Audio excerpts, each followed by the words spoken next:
Hello friends, welcome to the 14th part of the topic connections in a steel structure, where we were in the calculation of the number of bolts. That is, how can we calculate number of bolt? It was having a formula, load on the member divided by the bolt value.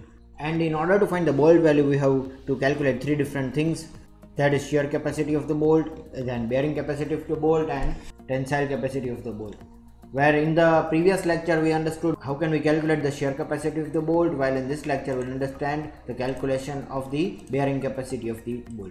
So in order to calculate the bearing capacity of the bolt, we have formula VDPB will be equal to VNPB upon gamma MB.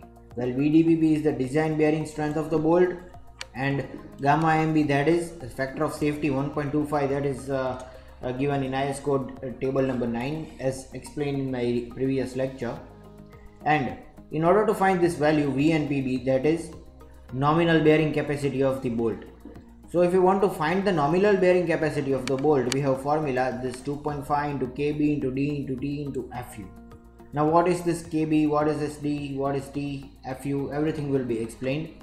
So at first we will understand what is this KB, where KB is the smaller of E upon 3 into DO, that is DO is diameter of the bolt hole, or P upon 3DO minus 0.25, or FUB upon FU and 1.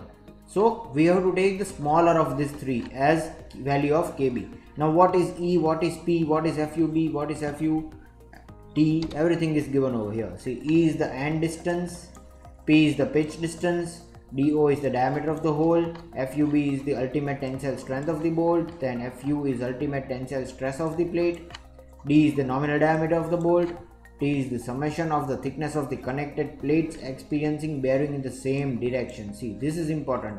How can we calculate thickness is, if we are having two plates connected like this with a bolt hole and bolt connected like this, so we can say that both these plates have driven bolt in the same direction, this direction.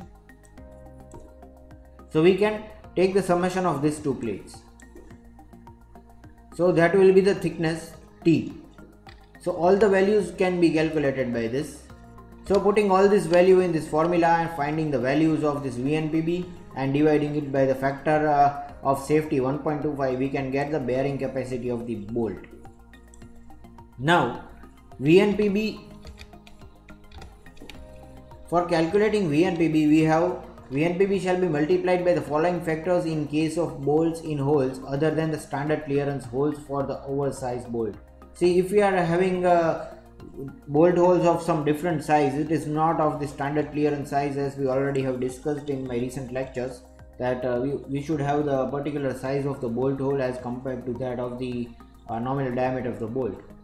So if it is not so that the standard clearance is not as per the IS code, then what should we do is we can multiply this VNPB, that is nominal bearing capacity of the bolt, by 0.7 for oversized and short slotted hole and 0.5 for long slotted holes.